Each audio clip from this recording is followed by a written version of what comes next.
Valle, director del programa del doctorado en Lenguas y Literaturas Hispánicas y Luso Brasilera del Graduate Center de CUNY. Y estamos organizando esta entrevista para el L Journal, que es la revista de los estudiantes doctorales.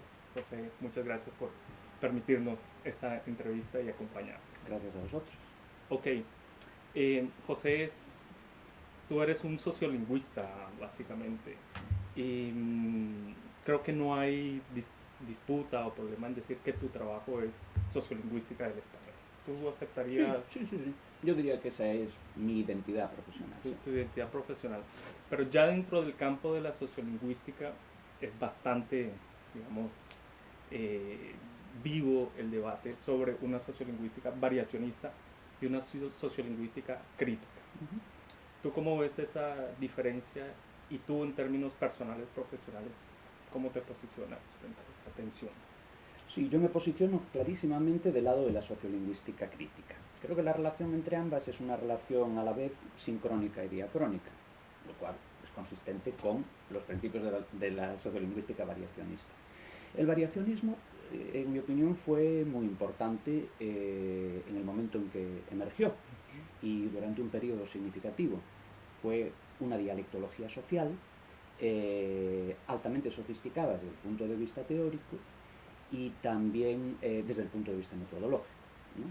Entonces el variacionismo en la época original, ¿no? La época que asociamos con el trabajo de William Labov, de Peter Trottill,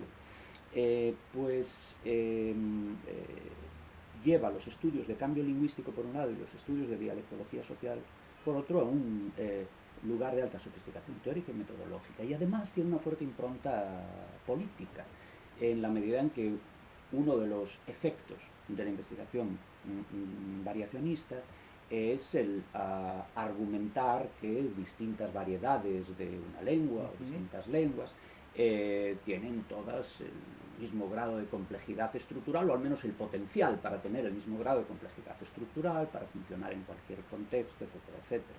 No hay que olvidar nunca el trabajo de William Labov en nombre del inglés afroamericano, Bernard, ¿no? Ahora bien, la sociolingüística variacionista es profundamente descriptiva, está todavía anclada en una epistemología positivista y se desarrolla fundamentalmente en base a análisis muy sofisticados de variables sociolingüísticas. Su objetivo epistemológico último, por tanto, es la forma del lenguaje. Si bien echan mano de factores sociales externos para explicarla, pero es la forma del lenguaje. La sociolingüística crítica está anclada en los desarrollos teóricos, filosóficos asociados con la teoría crítica, y con la escuela de Frankfurt, sobre todo, y algunos otros autores que también se asocian con la teoría crítica sin haber estado necesariamente vinculados a la escuela de Frankfurt. Y desde esa perspectiva, el lenguaje y las lenguas son considerados procesos sociales y artefactos culturales, y deben ser analizados en relación con otras prácticas sociales y con otros artefactos culturales. Desentrañar las estrategias por medio de las cuales las prácticas lingüísticas o las representaciones de las lenguas son generadoras de desigualdad es fundamental para la sociolingüística crítica. No hay un posicionamiento político que es definitorio de esa perspectiva. Ok, no es entonces la sociolingüística crítica una sociolingüística de la lengua como tal, sino una sociolingüística de las prácticas sociales, como prácticas vinculadas a procesos, digamos, de carácter político, ideológico, demográfico. Sí, yo diría que adoptar la perspectiva crítica hace necesario renunciar a uno de esos binomios fundacionales de la lingüística moderna, la distinción entre langue y parole, la distinción entre el sistema y el uso del sistema. Tal distinción no existe. Las prácticas son las que constituyen el sistema y las que lo están reconstituyendo constantemente, ¿no? Entonces, la deconstrucción de ese binomio, ¿no?, es uno de los principios básicos de la sociolingüística crítica. Ok, y en términos metodológicos, ¿cómo podríamos caracterizar el enfoque crítico con respecto al variacionista? ¿Hay alguna suerte de ruptura notable que haya que destacar? O... Bueno, sí, hay una ruptura notable porque la perspectiva crítica, eh, tanto que perspectiva, digamos, lugar desde el cual ves ciertas cosas que si te colocas en otro lugar no ves, eh, pues la perspectiva crítica ve dimensiones del lenguaje, ¿no? Que son susceptibles de ser trabajadas de otra manera, ¿no? Yo creo que el análisis del discurso y las distintas escuelas de análisis del discurso, la pragmática, que tiene una larga historia, el análisis conversacional, son estrategias metodológicas directamente asociadas bueno, no directamente asociadas, pero estrategias metodológicas de las que se beneficia la perspectiva crítica. Pero también la etnografía, naturalmente. El trabajo etnográfico es fundamental también para desarrollar estudios críticos del perfil sociolingüístico de una determinada comunidad, de un determinado colectivo. Y tampoco hay que descartar las metodologías asociadas con la descripción que desarrolló la sociolingüística variacionista. Entonces yo soy muy abierto en relación con las opciones metodológicas, ¿no? que se adopten desde la perspectiva crítica. Ok, uno de los nombres que suele asociarse a esta postura crítica y también a tu trabajo es el de la glotopolítica, Sí. pero no solo como un nombre para designar un método, sino justamente como una manera de ver relaciones entre lengua y sociedad, entre lenguaje y sociedad. ¿Cómo se ha ido constituyendo, José, el campo de la glotopolítica dentro del marco de la sociolingüística crítica? ¿Qué puedes aportarnos? Bueno, a ver, glotopolítica es una palabra, ¿eh? Y en tanto que palabra, pues lo que vemos es tenemos una serie de disputas, de maniobras en torno a su apropiación para designar ciertos tipos de proyectos intelectuales, ¿no?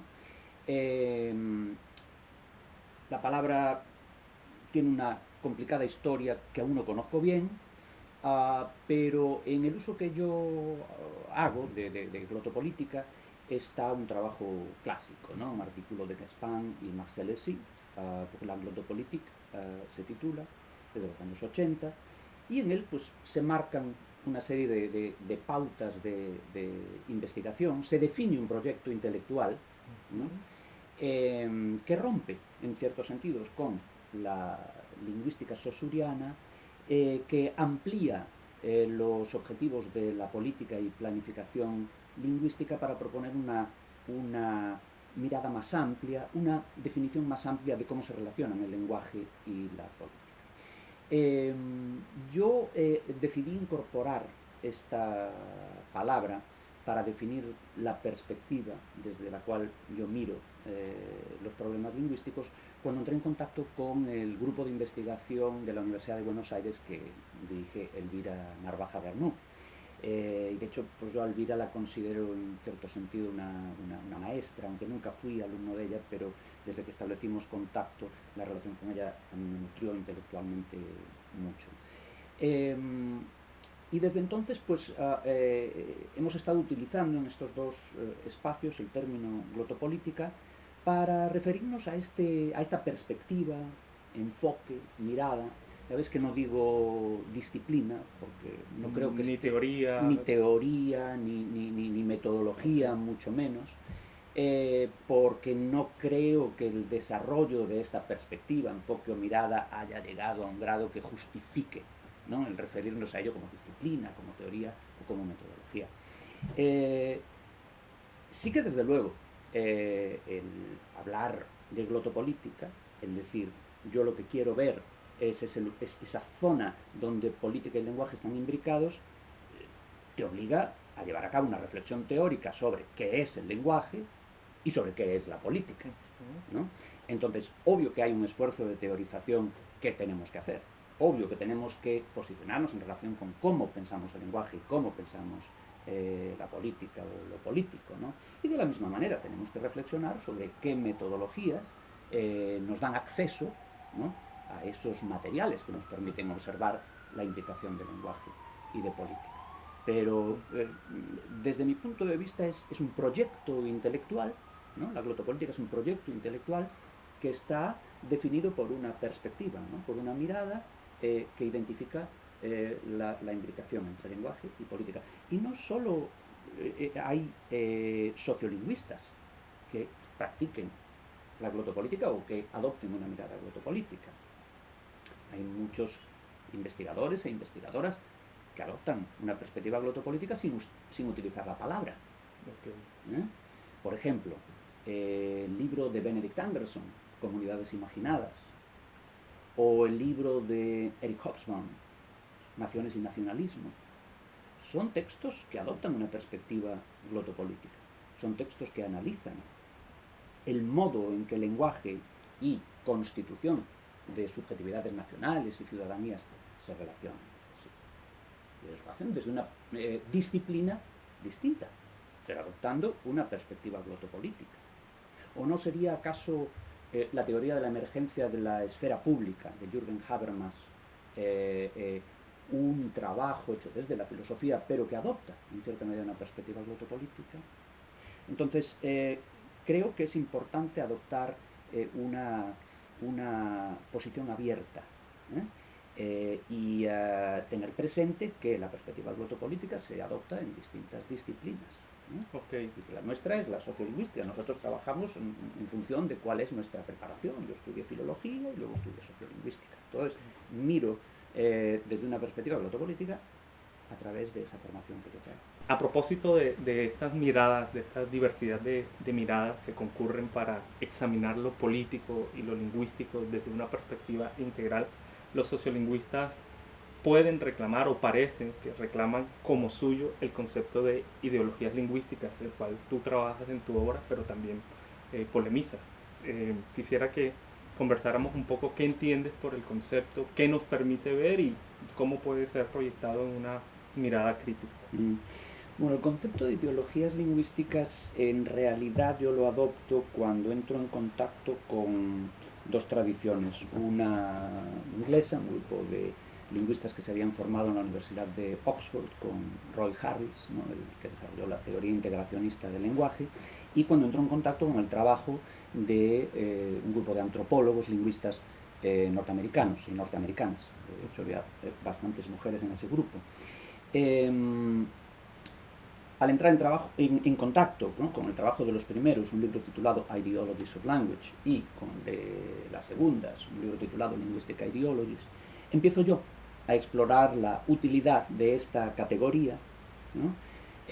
Para llevar adelante mi propio trabajo. Yo lo que estaba haciendo en aquel momento era estudiar cuidadosamente la obra lingüística de Ramón Menéndez Pidal y buscar continuidades y discontinuidades entre el modo en que Ramón Menéndez Pidal pensaba la lengua española, el modo en que decidía estudiarla y las necesidades del liberalismo español, del nacionalismo liberal español, ¿no? Entre finales del XIX y principios del XX. Adopté el término porque el trabajo de estos dos grupos de investigadoras e investigadores me resultó muy iluminador, ¿no? Porque sentí una afinidad, ¿no? Esto que te parece que eso es lo que yo estaba tratando de hacer, ¿no? Entonces adopté el concepto de ideologías lingüísticas, hice mis propios esfuerzos por generar una definición operativa del término, y a lo largo de los años me fui dando cuenta de dos cosas. De tres. Primera, que la utilidad del término reside en el hecho de que nos invita a pensar las prácticas y representaciones lingüísticas en función de su localización social. Nos invita a pensar que la gente habla y escribe, o la gente habla y escribe de cómo habla y escribe, en función del lugar que ocupan en la sociedad, que esas representaciones, que esas prácticas están inscritas en un orden social complejo, ¿no? Que beneficia a unos y no a otros. Y las ideologías tratan de naturalizar ciertas representaciones del lenguaje que benefician a unos, pero no a otros. Entonces, me parecía útil en la medida en que nos conducía en esa dirección. Pero me fui dando cuenta de un par de cosas más. Una es que la palabra ideología es tremendamente pegajosa. Que la uses donde la uses va a haber 3, 4, 5 o 10 interpretaciones distintas de la palabra. Que he pasado una enorme cantidad de tiempo tratando de explicar qué era lo que yo quería decir con ideología.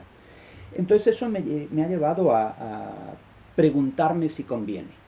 Y no he tomado una decisión al respecto todavía. Sigo acudiendo a esa categoría porque, claro, la tengo integrada a mi forma de reflexionar sobre el lenguaje. Pero el segundo problema que encontré fue el de que en el trabajo de alguno de estos autores y autoras que yo tanto admiro, identificaba un uso, ¿cómo decirlo? Un uso de las ideologías lingüísticas como si fueran una reificación de las ideologías lingüísticas, como si fuera algo que está ahí, afuera, ¿no?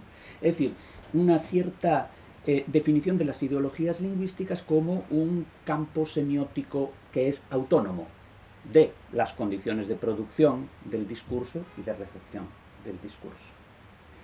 Y claro, para mí ideologías lingüísticas es una categoría, como dije antes, útil para aproximarme, para abordar las prácticas lingüísticas y las representaciones lingüísticas.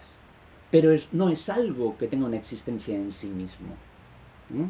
Y ciertamente no es algo, desde mi punto de vista, que sea autónomo con respecto a las condiciones de producción y recepción de los discursos.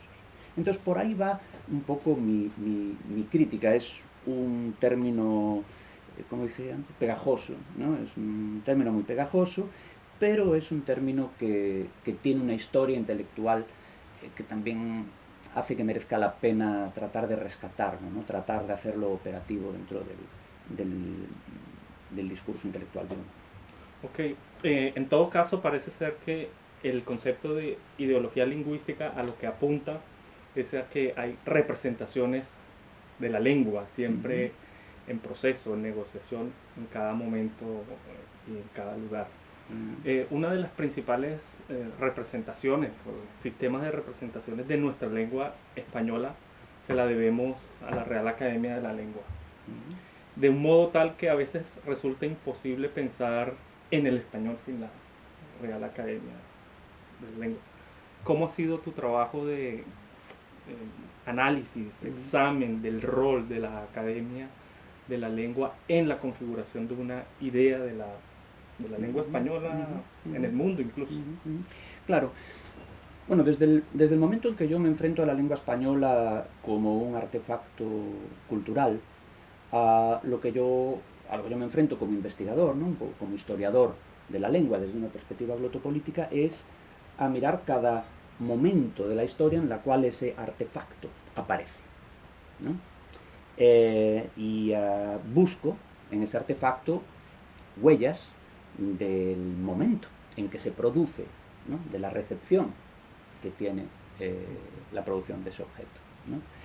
Entonces me ha interesado mucho el modo en que la Real Academia Española ha ido construyendo a lo largo de la historia ese artefacto cultural, cómo lo ha ido construyendo y en función de qué intereses. Ahí es donde el concepto de ideología resulta útil, ¿verdad?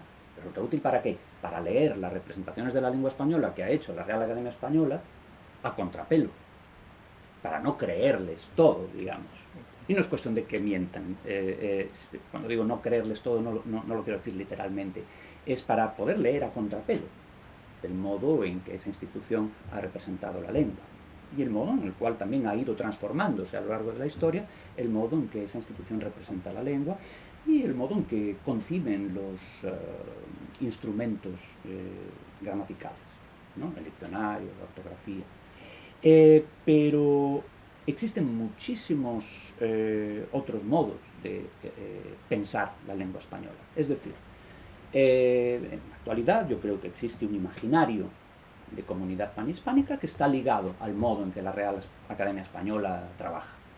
el modo en que definen la lengua española, en el modo en que se autorrepresentan como institución, su relación con las academias americanas, el modo en que piensan la Asociación de Academias de la Lengua Española. Está ligado a un imaginario colectivo muy preciso y que en mi lectura responde a una serie de condiciones históricas, ¿no? Pero existen muchas otras maneras de ligar la lengua española a imaginarios distintos. Es decir, se puede tratar de constituir sujetos políticos o actores políticos distintos con ese significante lengua española, ¿no? Se puede moldear ese artefacto cultural y ponerlo al servicio de otro tipo de proyectos. Argentina nos ofrece un ejemplo muy interesante, porque ya desde pronto, después de la independencia, en Argentina se desarrolla un discurso muy díscolo en relación con la autoridad de España en materia lingüística. Bueno, en los últimos años, hasta antes de las más recientes elecciones, vimos en Argentina desarrollarse una serie de enérgicos gestos glotopolíticos.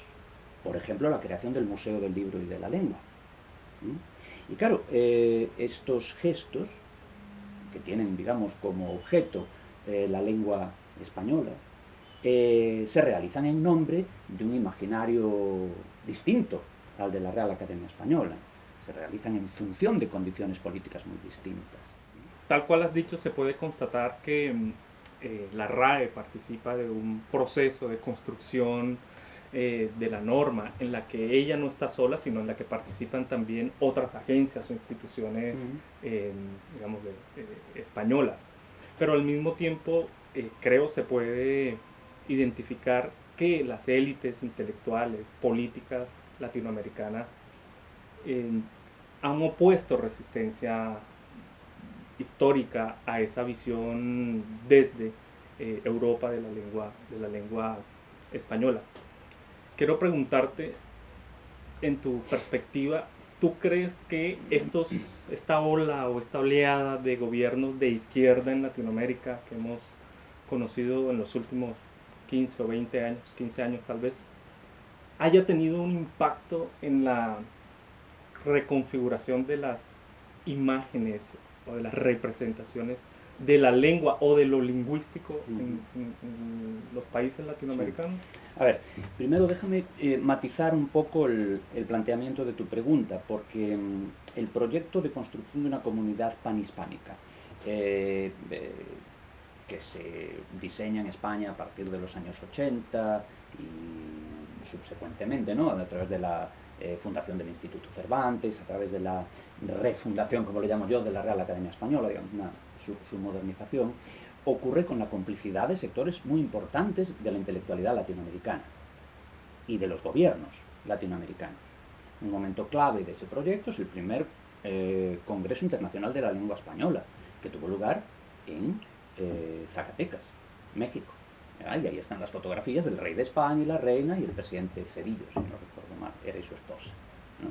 Entonces ese proyecto es en efecto un proyecto neocolonial, ¿no?, en la medida en que para posicionarse internacionalmente España echa mano de un imaginario que tiene su origen en la colonia.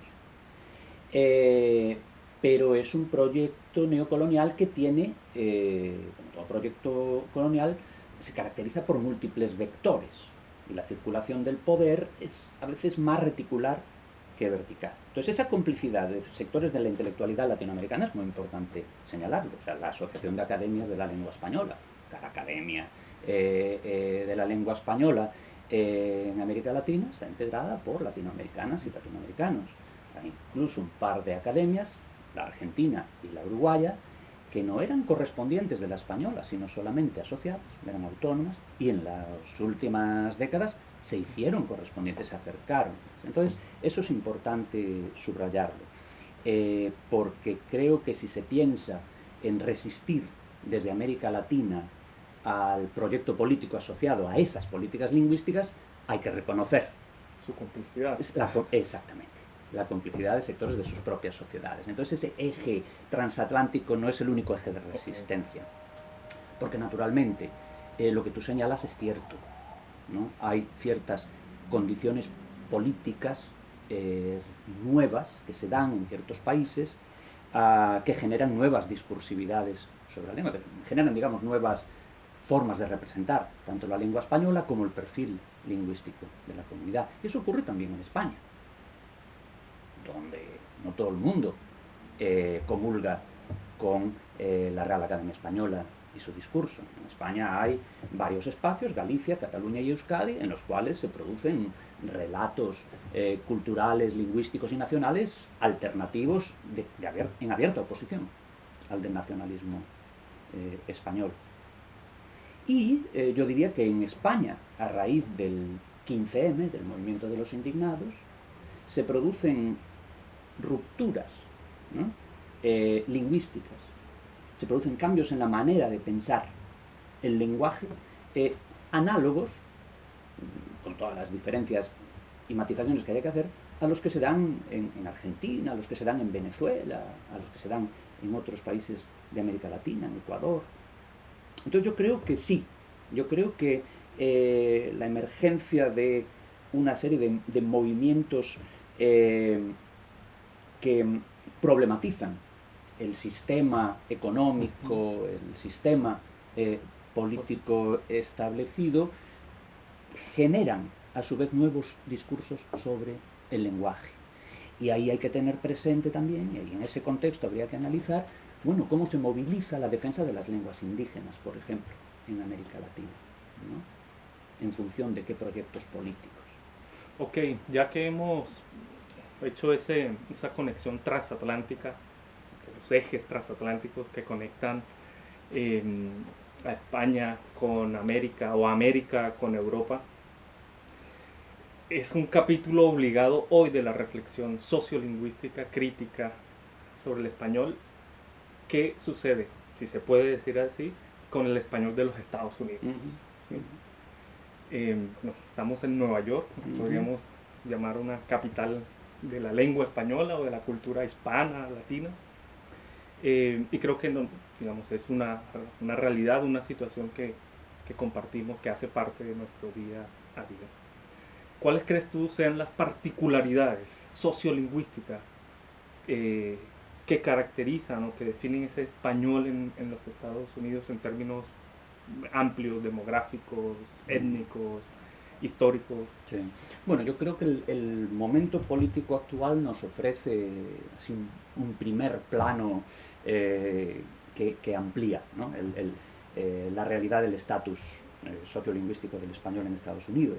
El español en Estados Unidos es, en el imaginario de la clase política estadounidense, de la mayoría de la clase política estadounidense, en el imaginario de sectores muy importantes, muy amplios de la sociedad norteamericana, es una lengua de inmigrantes y es una lengua racializada. Desde una perspectiva glotopolítica, por volver a esa idea, eso es lo que yo veo. Veo una lengua racializada, una lengua que por medio de toda una serie de discursos queda asociada a un grupo étnico que se percibe como otro, distinto, como amenaza a la cultura nacional. Yo creo que eso es lo primero que hay que subrayar en relación con el estatus del español en Estados Unidos. Es mucho más importante subrayar eso que salir con todas las estadísticas en torno al gran número de hispanohablantes que hay en Estados Unidos, con que se va a convertir en el segundo país hispanohablante del mundo. Bueno, todo eso puede ser cierto y puede ser útil tener esa información, pero desde luego no es lo que yo destacaría mirando el asunto desde una perspectiva glotopolítica. Ok, esa visión o esa construcción del español como lengua de migrantes con una racialización específica tiene unas consecuencias en la enseñanza del español en los Estados Unidos. Y estando en un departamento pues en el que muchos de sus egresados van a ser naturalmente, si así se quiere, por cuestiones del mercado, pero también de la formación, profesores de español, pues digamos, tenemos que problematizar también qué es y cómo es la enseñanza del español en los Estados Unidos en una perspectiva general, porque también hay que ser conscientes de que hay casos, hay situaciones, hay unas historicidades bien importantes que debemos reconocer de la lengua en este país. Pero sobre la educación, ¿cómo enfocas tú ese problema o ese campo? Sí. Yo creo que el marco educativo actual eh, eh, crea el concepto de enseñanza del español, ¿no? Entonces, claro, hay que pensar qué es enseñar, o sea, qué es el español y qué es enseñarlo, ¿no? Yo más bien soy partidario de que empecemos a pensar en la educación lingüística del alumnado, ¿no? A todos los niveles, ¿no? Desde el primario hasta el universitario, pasando por la secundaria. ¿Qué significa eso? Que enseñarles español no debe ser simplemente decir, ok, el español es una gramática, un léxico, unos patrones de pronunciación y tengo que asegurarme de que todo esto lo aprenden los estudiantes para poder comunicarse en una estación de tren y comprar el pasaje o en un restaurante y pedir la comida o hacer una presentación en un congreso, ¿no? Me parece que esa es una pedagogía pobre. Y es una pedagogía que elude el hecho fundamental de que la lengua española en Estados Unidos es un hecho fundamentalmente político, de que es una lengua racializada, de que es una lengua asociada con un grupo externo, con un grupo que no forma parte del tejido nacional en los discursos hegemónicos, ¿no? Entonces yo creo que en el ámbito educativo lo que es fundamental es desarrollar una pedagogía crítica.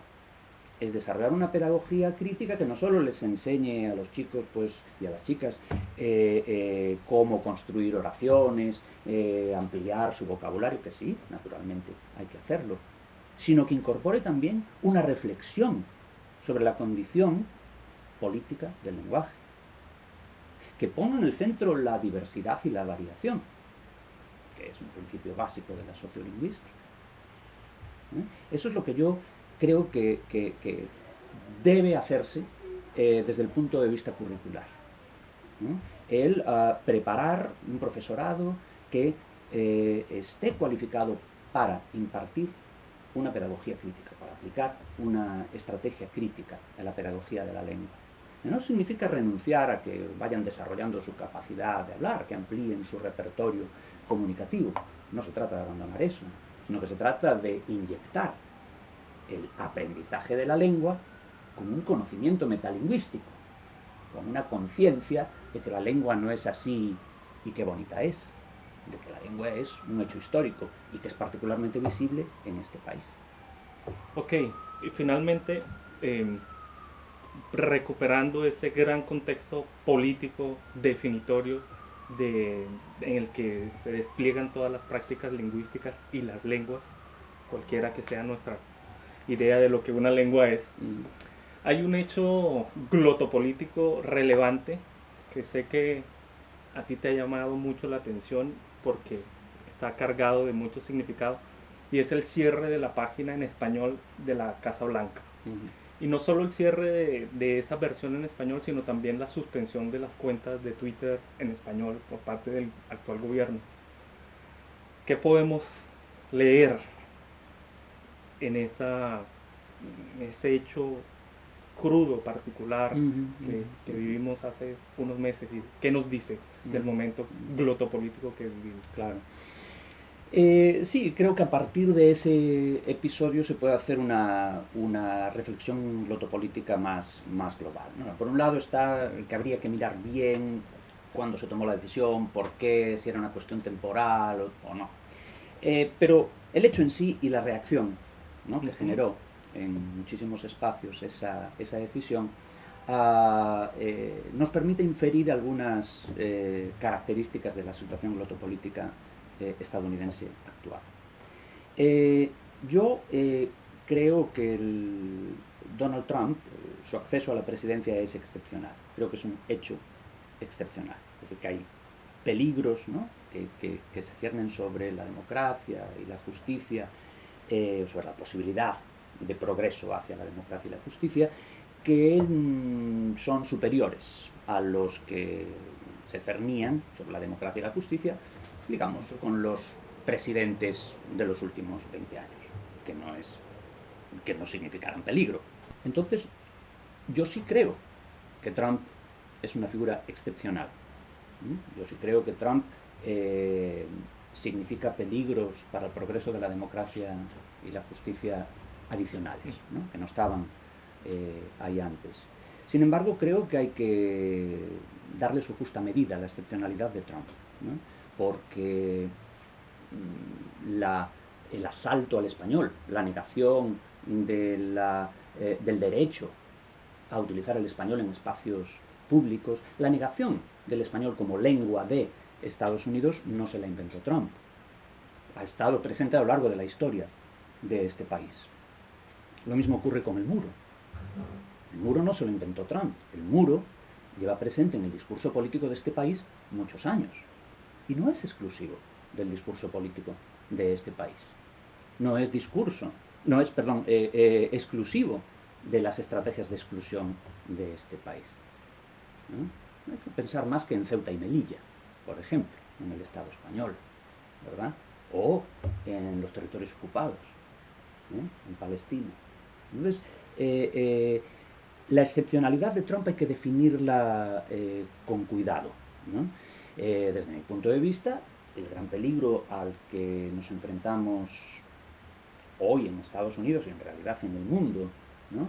Quienes creemos en el progreso de la democracia y de la justicia, quienes creemos en el progreso hacia sociedades más igualitarias, es el hecho de que tanto la presidencia como las dos cámaras del Congreso estén dominadas por el Partido Republicano. Eso es verdaderamente lo preocupante.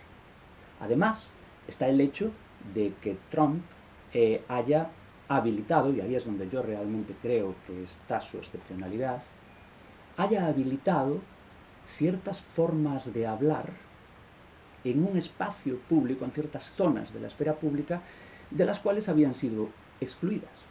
Y en mi opinión, muy bien excluidas. Se dice de él que suena auténtico, que dice lo que piensa. Bueno, la realidad de la comunicación humana no consiste en que se dice lo que se piensa todo el tiempo. Afortunadamente no decimos lo que pensamos todo el tiempo. Negociamos siempre, ¿no? Con nuestros interlocutores, al constituir grupos, al constituir colectivos. Vamos negociando lo que se debe decir, lo que no se debe decir, lo que se puede decir, lo que no se puede decir. Es una negociación. Esa puede ser más autoritaria o puede ser más democrática. Y Trump, insisto, habilitó unas expresiones, unas formas de representar al país, unas formas de representar a la gente, a las mujeres, a los inmigrantes, que habían quedado en cierta medida apartadas de la esfera pública. Lo cual era una victoria. Que alguien que pensara en términos racistas se reprimiera, y dijera, bueno, así no se puede hablar, es bueno. Era un pequeño paso en una larga guerra contra la discriminación, contra la injusticia. Entonces hoy día se ha vuelto más legítimo que antes el que se constituya un actor político con fundamentos racistas. Y ahí es donde yo realmente creo que está la excepcionalidad, aparte de otras cuestiones políticas, pues el proteccionismo que lo diferencia del Partido Republicano, la relación con Rusia que lo diferencia del Partido Republicano. Pero yo creo que el episodio que tú me mencionaste en tu pregunta es ilustrativo de esos gestos excesivos de Trump, pero que en realidad representan una visión de país que no es ajena al Partido Republicano.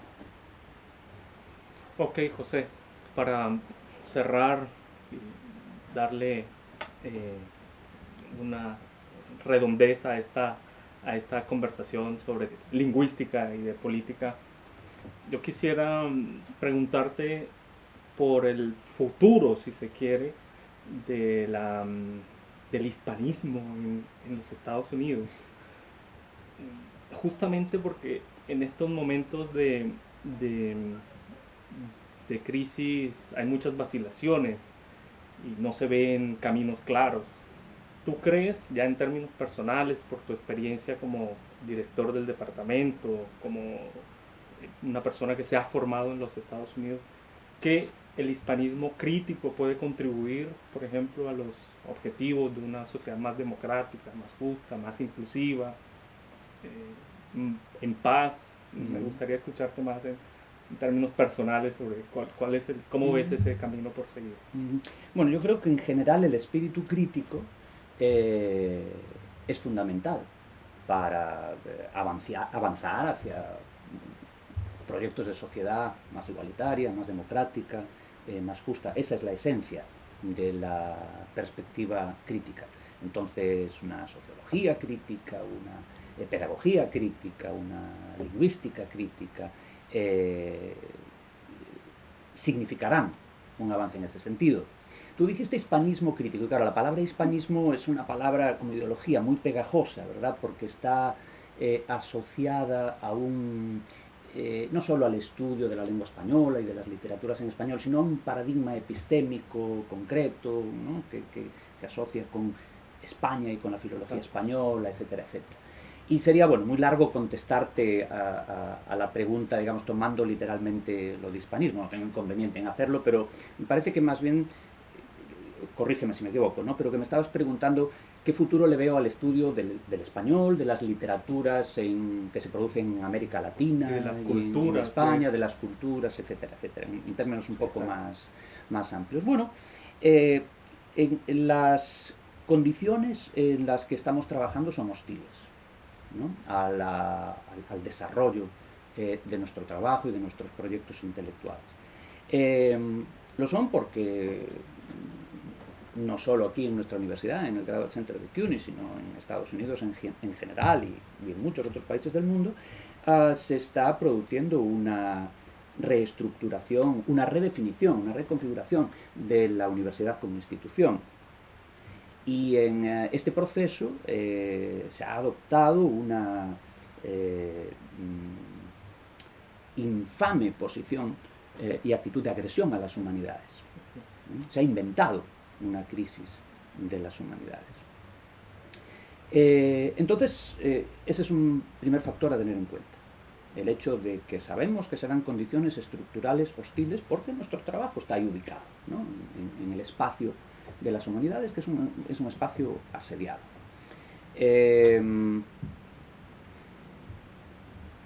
Dadas estas condiciones, pues tenemos que movilizarnos. Tenemos, por un lado, que seguir haciendo lo que hacemos, y haciéndolo bien, y haciéndolo con profesionalismo, pero también tenemos que operar conscientes de que es un espacio político, ¿verdad?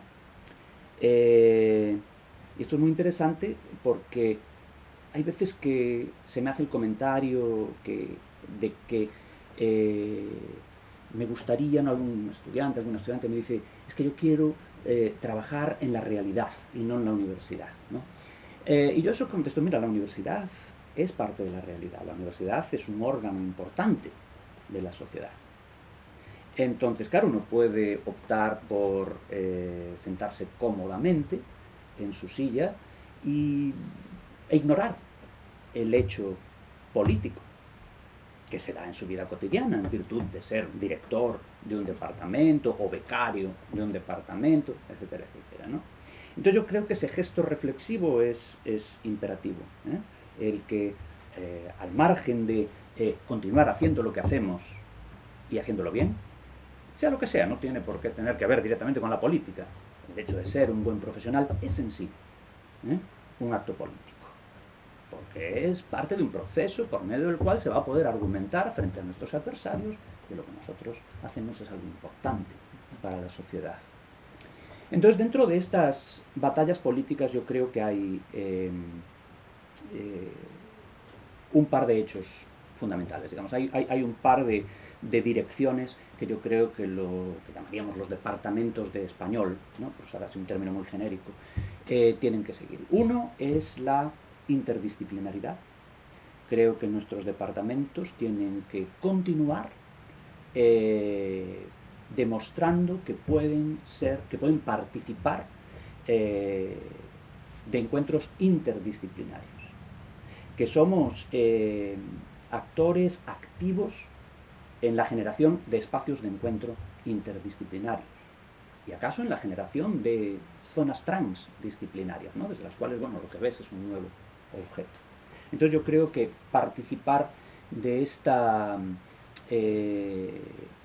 comunicación más intensa entre las distintas disciplinas es fundamental. Y lo segundo, y me refiero, claro está, aquí a Estados Unidos, es incorporar de una manera coherente el estudio de las prácticas culturales, lingüísticas, literarias, de la población estadounidense de origen latinoamericano. Creo que es es un objeto muy complejo que presenta continuidades y discontinuidades con respecto a las tradiciones lingüísticas, literarias, culturales latinoamericanas y españolas también, y que incorporar a nuestro proyecto intelectual como departamento, ¿no? Como programas, ese objeto va a ser importante de cara a cómo nos posicionemos de cara al futuro. Ok, José, muchas gracias por acompañarnos en esta entrevista para LL Journal. Ha sido un placer conversar contigo y compartir pues con todos nuestros lectores estas palabras. Muy bien, muchas gracias a ti y al equipo de LL Journal. Okay.